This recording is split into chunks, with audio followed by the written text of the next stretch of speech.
Meditations for Every Day in the Year by Bishop Richard Challoner. October 14th, on the vice of covetousness. Consider first that the vice of covetousness consists in having too great a love, desire, or concern for money or other worldly goods and possession, so as to set one's heart upon them, to be uneasy and solicitous about them, to cover them eagerly when absent, to take too great a complacency in them when present, and to make them the darling of one's affections. The malignity of this vice may easily be discovered from its opposition to God and to his worship, and to every branch of divine charity, which is so great that in the language of the Scripture, covetousness is named the serving of idols, and the covetous man is declared to be an idolater. Ephesians 5, verse 5, Colossians 3, verse 5. Because he worships and loves his money more than God. And what is idolatry but worshipping and serving the creature rather than the Creator? Romans 1:25. Yes, the covetous man serves Mammon, the god of this world, more than the living God of heaven.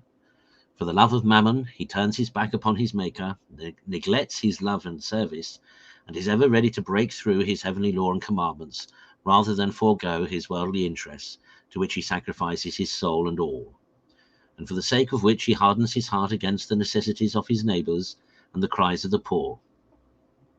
Oh, how evidently is here verified that of the wise man, Ecclesiasticus 10, verse 10, there is not a more wicked thing than to love money, for such a one setteth even his own soul to sale.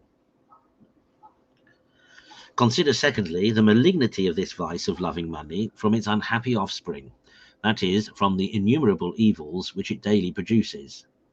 It is the mother of theft and robbery, of fraud and deceit, of oppression of the poor, of usury and extortion, and of all manner of injustice. It employs innumerable lies and perjuries to support its darling idol. It is the parent of bribery and corruption, and of all the sad consequences this evil produces in the world. It even creeps into the sanctuary, and too often profanes it with manifold abuses and sacrileges.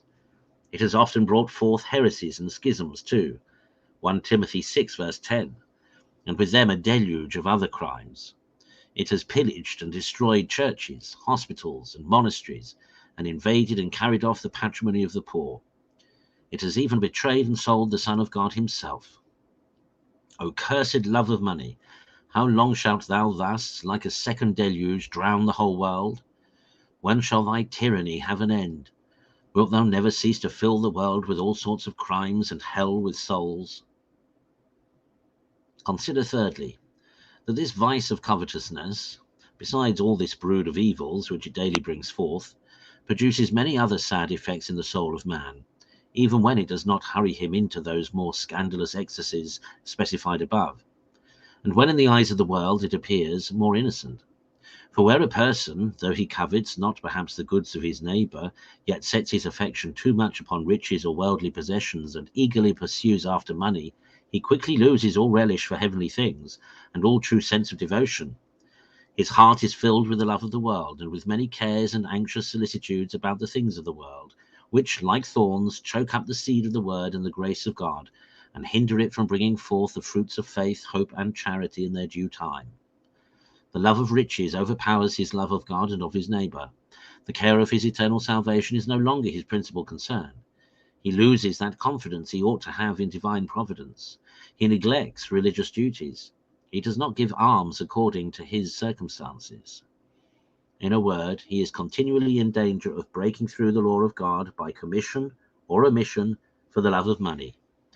So dreadful are the consequences of covetousness, even when it pretends to keep itself within the bounds of justice.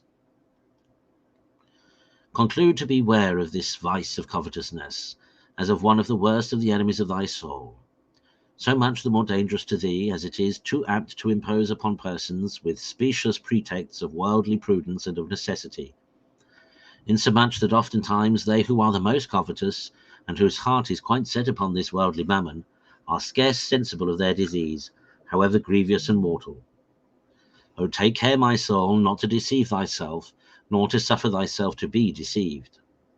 Examine well the bent of thy thoughts and of the affections of thy heart, and thou wilt easily discover where thy treasure is.